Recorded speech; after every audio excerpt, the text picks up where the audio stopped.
कर्पूरगौरं करुणावतारं संसारसारं भुजगेन्द्रहारं सदा वसन्तं हृदयारविन्दे भवं भवामि सहितं नमामि भवं भवानी सहितं नमामि। नमस्कार, राधे राधे दोस्तों, एक बार फिर से आप सभी का स्वागत है आपके अपने चैनल राजलक्ष्मी पर। तो आज के इस वीडियो में मैं आप सभी के लिए श्रावण मास के दूसरे दिन की कथा लेकर आई हूँ। श्रावण मास महात्म्य का दूसरा अध्याय प्रारंभ करने से पहले आइए एक शक्तिशाली शिव मंत्र देखें।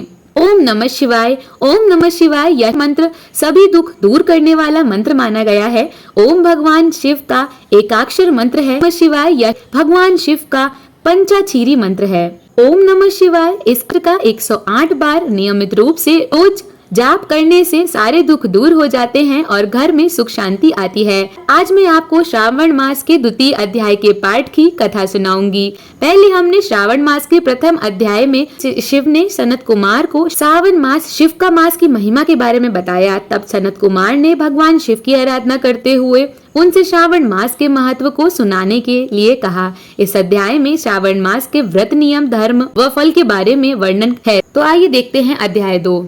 कर्पूरगौरं करुणावतारं संसारसारं भुजगेन्द्रहारं सदा वसन्तं हृदयारविन्दे भवं भवानी सहितं नमामि भवानी सहितं नमामि। शिव जी ने सनत कुमार से कहा, हे महाभाग, आपने उचित बात कही। हे ब्रह्मपुत्र, आप विनम्र, गुणी, श्रद्धालु तथा भक्ति संपन्न श्रोता हैं। हे अनघ, आपको श्रावण मास के विषय में विनम्रता पूर्वक जो पूछा है उसे तथा जो नहीं भी पूछा है वह भी अत्यंत हर्ष तथा प्रेम के साथ मैं आपको बताऊंगा।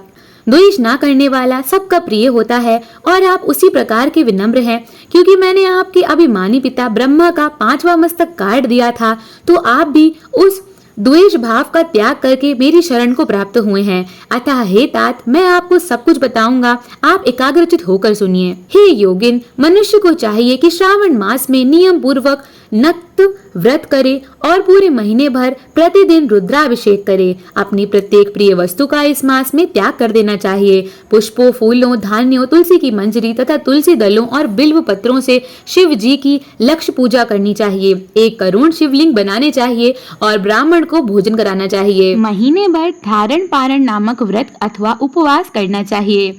मेरे लिए अत्यंत प्रिय कर पंचात्मक अभिषेक करना चाहिए।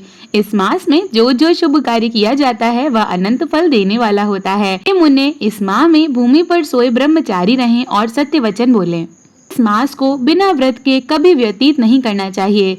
फलाहार अथवा हविष्यान्न ग्रहण करना चाहिए। पत्ते पर भोजन करना चाहिए। व्रत करने वालों को चाहिए कि शाक का पूर्ण रूप से परित्याग कर दें।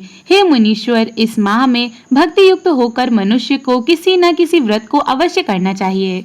सदाचार परायण, भूमि पर शयन करने वाला, प्रातः स्नान करने वाला और जितेंद्रिय होकर मनुष्य को एकाग्र किए गए मन से प्रतिदिन मेरी पूजा करनी चाहिए। इस मास में किया गया परष्ट चरण निश्चित रूप से मंत्रों की सिद्धि करने वाला होता है। शिव के मंत्र का जप अथवा गायत्री मंत्र का जप करते रहना चाहिए। शिव जी की प्रदक्षिणा, नमस्कार तथा वेद पारायण करना चाहिए। पुरुष सूक्त का पाठ अधिक फल देने वाला होता है। इस मास में किया गया ग्रह यज्ञ, कोटि होम, लक्ष्य होम तथा अयुत होम शीघ्र ही फलीभूत होता है और अभिष्ट फल प्रदान करता है। जो मनुष्य इस मास में एक भी दिन व्रतहीन व्यतीत करता है वह महाप्रलय पर्यंत घोर नरक में वास करता है। यह मास मुझको जितना प्रिय है उतना और कोई भी मास नहीं है। यह सकाम व्यक्ति को अभिष्ट फल देने वाला तथा निष्काम व्यक्ति को मोक्ष प्रदान करने वाला है। हे सतम, इस मास के जो व्रत तथा धर्म है उन्हें मुझसे सुनिए। रविवार को सूर्य व्रत तथा सोमवार को मेरी पूजा और नक्त भोजन करना चाहिए। श्रावण के प्रथम सोमवार से आरंभ करके 3.5 महीने का रोटक नामक व्रत किया जाता है। वह सभी वांछित फल प्रदान करने वाला होता है। मंगलवार को मंगल गौरी का व्रत, बुध बृहस्पति के दिन बुध और बृहस्पति का व्रत, शुक्रवार को जीवंती का व्रत, शनिवार को हनुमान तथा नरसिंह का व्रत करना बताया गया है। हे मुने, अब तिथियों में किए जाने वाले व्रतों का श्रावण करें। श्रावण को शुक्ल पक्ष की द्वितीय तिथि को औदुंबर नामक व्रत होता है। श्रावण के शुक्ल पक्ष की तृतीया तिथि को गौरी व्रत होता है। इसी प्रकार शुक्ल पक्ष की चतुर्थी तिथि को पूर्वा गणपति नामक व्रत किया जाता है। हे मुने, उसी चतुर्थी का नाम विनायक चतुर्थी भी है। शुक्ल पक्ष में पंचमी तिथि नागों के पूजन के लिए प्रशस्त होती है। हे मुनि श्रेष्ठ, इस पंचमी को रैरव कल्पादि नाम से जानिए। षष्ठी तिथि को शिव सुपोदन व्रत तथा सप्तमी तिथि को शीतल व्रत होता है। अष्टमी अथवा चतुर्थी तिथि को देवी का पवित्रारोपण का व्रत होता है। श्रावण मास के शुक्ल पक्ष तथा कृष्ण पक्ष की दोनों नौमी तिथियों को नक्त व्रत करना बताया गया है। शुक्ल पक्ष की दशमी को आशा नामक व्रत होता है। इस मास के दोनों पक्षों में दोनों एकादशी तिथियों को इस व्रत की कुछ और विशेषता मानी गई है। श्रावण मास के शुक्ल पक्ष की द्वादशी तिथि को श्री विष्णु का पवित्रारोपण व्रत बताया गया है। इस द्वादशी तिथि में भगवान श्रीधर की पूजा करके मनुष्य परम गति प्राप्त करता है। उत्सर्जन, उपाकर्म, सभादीप, सभा में उपाकर्म, इसके बाद रक्षाबंधन, पुनः श्रावण कर्म, सर्पबलि और हैग्रीव का अवतार, यह 7 कर्म पूर्णमासी तिथि को करने हेतु बताए गए हैं। सावन मास के कृष्ण पक्ष की चतुर्थी तिथि को संकट चतुर्थी व्रत कहा गया है और श्रावण मास के कृष्ण पक्ष की पंचमी तिथि के दिन मानव कल्पादि नामक व्रत को जानना चाहिए।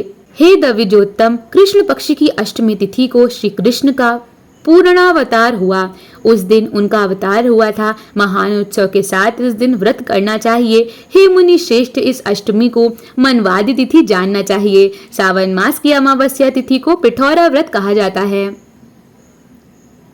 इस तिथि में कुशों का ग्रहण, वृषभों की पूजन किया जाता है। इस मास में शुक्ल पक्ष की प्रतिपदा तिथि से लेकर सब तिथियों के पृथक पृथक देवता हैं। प्रतिपदा तिथि के देवता अग्नि, द्वितीय तिथि के ब्रह्मा, तृतीय को गौरी और चतुर्थ के देवता गणपति हैं। पंचमी के देवता नाग हैं और षष्ठी के देवता कार्तिकेय हैं। सप्तमी के देवता सूर्य और अष्टमी तिथि के देवता शिव हैं। नौमी को देवी दुर्गा, 10वीं के देवता यम और एकादशी तिथि के देवता विश्ववेदेव कहे गए हैं। द्वादशी को विष्णु तथा त्रयोदशी को देवता कामदेव माने गए हैं। चतुर्दशी के देवता शिव, पूर्णिमा के देवता चंद्रमा और अमावस्या के देवता पितर हैं। ये तिथियों के देवता कहे गए हैं। जिस देवता की जो तिथि है उस देवता की उसी तिथि में पूजा करनी चाहिए। प्रायः इसी मास में अगस्त का उदय होता है। हे मुनि, मैं उस काल को बता रहा हूँ, आप एकाग्रचित होकर सुनिए। सूर्य की सिंह राशि में प्रवेश करने के दिन से जब 12 अंश 40 घड़ी व्यतीत हो जाती है तब अगस्त का उदय होता है। उसके 7 दिन पूर्व के अगस्त को अर्घ्य प्रदान करना चाहिए। 12 मासों में सूर्य पृथक पृथक नामों से जाने जाते हैं। उनमें से श्रावण मास में सूर्य गभस्ती नाम वाला होकर तपता है। इस मास में मनुष्य को भक्ति संपन्न होकर सूर्य की पूजा करनी चाहिए। हे सत्तम, चारों मासों में जो वस्तुएं वर्जित हैं उन्हें सुनिए। श्रावण मास में शाक तथा भाद्रपद में दही का त्याग कर देना चाहिए। इसी प्रकार अश्विन में दूध और कार्तिक में दाल का परित्याग कर देना चाहिए। यदि इन मासों में इन वस्तुओं का त्याग नहीं कर सके तो केवल श्रावण मास में ही उक्त वस्तुओं का त्याग करने से मानव उस फल को प्राप्त कर लेता है। हे मानद, यह बात मैंने आपसे संक्षेप में कही है। हे मुनीश्वर, इस मास के व्रतों और धर्मों को विस्तार को सैकड़ों वर्षों में भी कोई नहीं कह सका। मेरे अथवा विष्णु की प्रसन्नता के लिए संपूर्ण रूप से व्रत करना चाहिए। परमार्थ की दृष्टि से हम दोनों में भेद नहीं है। जो लोग भेद करते हैं वे नरकगामी होते हैं। अतः हे सनत कुमार, आप श्रावण मास में धर्म का आचरण कीजिए। इत श्री ईश्वर सनत कुमार संवाद के अंतर्गत श्रावण व्रतोपदेश कथन नामक द्वितीय अध्याय संपूर्ण हुआ। अगर आप सभी को यह वीडियो पसंद आई हो तो हमारे चैनल को लाइक करें, सब्सक्राइब करें, वीडियो को शेयर करें और बेल नोटिफिकेशन को ऑल पर सेट करना ना भूलें ताकि श्रावण मास की आने वाली सभी कथाओं की नोटिफिकेशन आपको सबसे पहले प्राप्त हो। हमारे वीडियो पर अंत तक बने रहने के लिए आप सभी का बहुत बहुत धन्यवाद। जय श्री कृष्णा दोस्तों। नमस्कार, राधे राधे दोस्तों। एक बार फिर से आप सभी का स्वागत है आपके अपने चैनल राज लक्ष्मी पर। तो आज के इस वीडियो में मैं आप सभी के लिए लेकर आई हूँ श्रावण मास महात्म्य के 4थे अध्याय की कथा। तो हमने पिछले वीडियो में देखा था कि श्री स्कंद पुराण के अंतर्गत ईश्वर सनत कुमार संवाद में श्रावण मास महात्म्य में नक्त व्रत, लक्ष्य पूजा, भूमि शयन, मौन आदि व्रत कथन का पाठ किया था। तो आज हम चौथे अध्याय के बारे में जानेंगे। श्रावण मास महात्म्य चौथी कथा का आरंभ हो रहा है। धारणा, पारणा, मास उपवास व्रत और रुद्र व्रत वर्ती व्रत वर्णन में सुगंधा का आख्यान। ईश्वर बोले, हे सनत कुमार, अब मैं धारण पारण व्रत का वर्णन करूंगा। प्रतिपदा के दिन से आरंभ करके सर्वप्रथम पुण्याह वाचन करना चाहिए। इसके बाद मेरी प्रसन्नता के लिए धारण पारण व्रत का संकल्प करना चाहिए। एक दिन धारण व्रत करें और दूसरे दिन पारण व्रत करें। धारण में उपवास तथा पारण में भोजन होता है। श्रावण मास के समाप्त होने पर सबसे पहले पुण्याह वाचन करना चाहिए। इसके बाद हे मानद, आचार्य तथा सब ब्राह्मणों का वरण करना चाहिए। तत्पश्चात पार्वती तथा शिव की स्वर्ण निर्मित प्रतिमा को जल से भरे हुए कुंभ पर स्थापित कर रात में भक्ति पूर्वक पूजन करना चाहिए तथा पुराण श्रवण आदि के साथ रात भर जागरण करना चाहिए। प्रातःकाल अग्नि स्थापन करके विधि पूर्वक होम करना चाहिए। त्रयंबक इस मंत्र से तिल मिश्रित भात की आहुति डालनी चाहिए। उसी प्रकार शिव गायत्री मंत्र से घृत मिश्रित भात की आहुति डालें और पुनः षडाक्षर मंत्र से खीर की आहुति प्रदान करें। तदंतर पूर्ण आहुति देकर होम शेष का समापन करना चाहिए। इसके बाद में ब्राह्मणों को भोजन कराना चाहिए तथा साथ ही आचार्य की पूजा करनी चाहिए। हे महाभाग, इस प्रकार से उद्यापन संपन्न करके मनुष्य ब्रह्म हत्या आदि पातकों से मुक्त हो जाता है, इसमें कोई संदेह नहीं है। अतएव इस महाव्रत को अवश्य करना चाहिए। हे मुने, अब श्रावण में मास उपवास की विधि को आदर पूर्वक सुनिए। प्रतिपदा के दिन प्रातः काल इस व्रत का संकल्प करें। स्त्री हो या पुरुष, मन तथा इंद्रियों को नियंत्रित करके इस व्रत को करें। अमावस्या तिथि को लोक का कल्याण करने वाले वृषध्वज शंकर की अर्चना पूजा षोडश उपचारों से करें। तदंतर अपनी सामर्थ्य के अनुसार वस्त्र तथा अलंकार आदि से ब्राह्मणों का पूजन करें, उन्हें भोजन कराएं तथा प्रणाम करके विदा करें। इस प्रकार से किया गया मास उपवास व्रत मेरी प्रसन्नता कराने वाला होता है।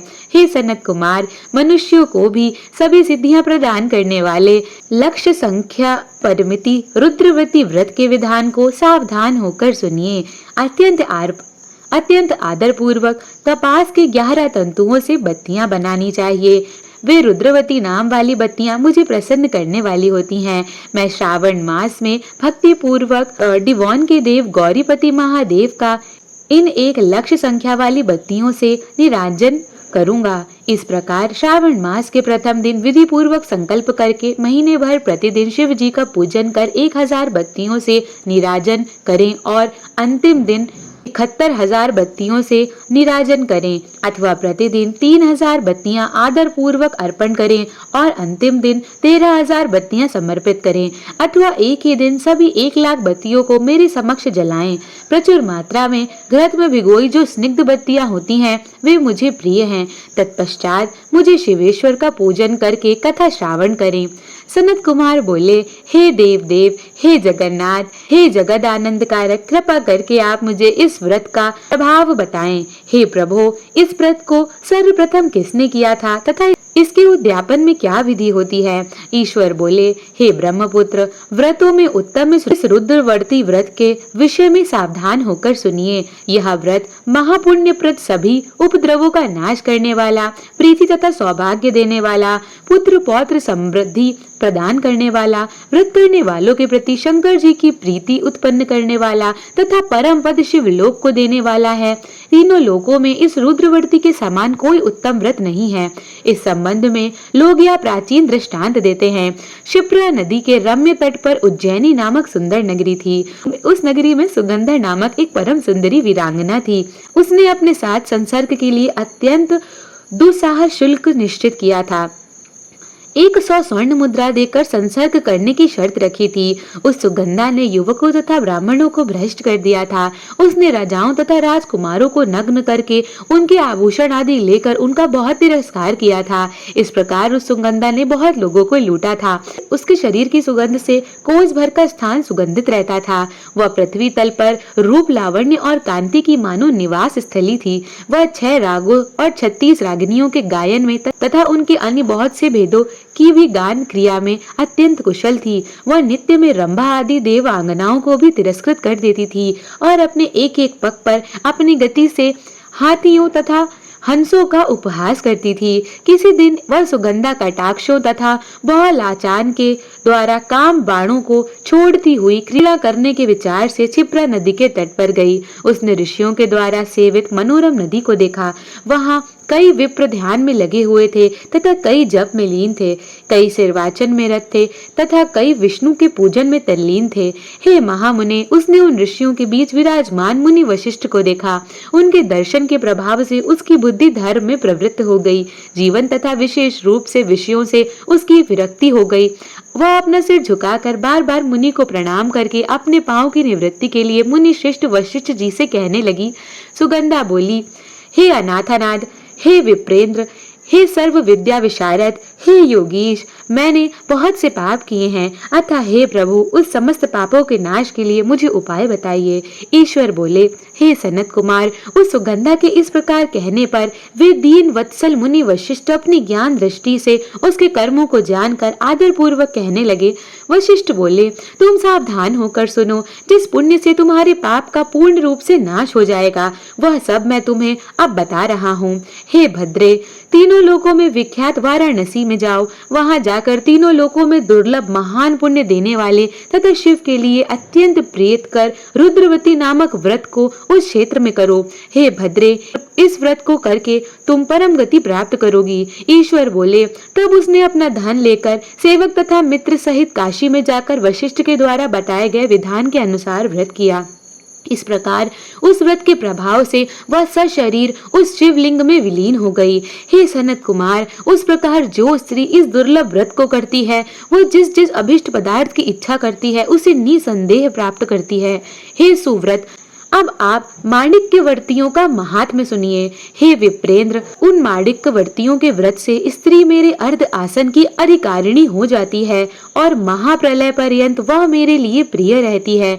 अब मैं इस व्रत की संपूर्णता के लिए उद्यापन का विधान बताऊंगा। चांदी की बनी हुई नंदीश्वर की मूर्ति पर आसीन स्वर्णमय भगवान शिव की पार्वती सहित प्रतिमा को कलश पर स्थापित करना चाहिए और विधि के साथ पूजन करके रात्रि में जागरण करना चाहिए। इसके बाद प्रातः काल नदी में निर्मल जल में निविधि पूर्वक स्नान करके 11 ब्राह्मणों सहित आचार्य का वरण करना चाहिए। तत्पश्चात रुद्र सूक्त के अथवा गायत्री से अथवा मूल मंत्र से घृत, खीर तथा बिल्व पत्रों का होम करना चाहिए। इसके बाद पूर्णाहुति होम करके आचार्य आदि की विधिवत पूजा करनी चाहिए तथा सपत्नी 11 उत्तम विप्रों को भोजन कराना चाहिए। हे सनत कुमार, जो स्त्री इस प्रकार से व्रत करती है वह समस्त पापों से मुक्त हो जाती है। तत्पश्चात विधि पूर्वक कथा सुनकर स्थापित की गई समस्त सामग्री ब्राह्मण को दे देनी चाहिए। इससे निश्चित रूप से 1000 अश्वमेध यज्ञों का फल प्राप्त होता है। इस प्रकार श्री स्कंद पुराण के अंतर्गत ईश्वर सनत कुमार संवाद में श्रावण मास महात्म्य में धारण पारण मासोपवास रुद्रवर्ती कथन नामक चौथा अध्याय पूर्ण हुआ। तो दोस्तों, अगर आज का वीडियो आपको पसंद आया हो तो हमारे चैनल को लाइक करें, इस वीडियो को सब्सक्राइब करें और शेयर करना ना भूलें।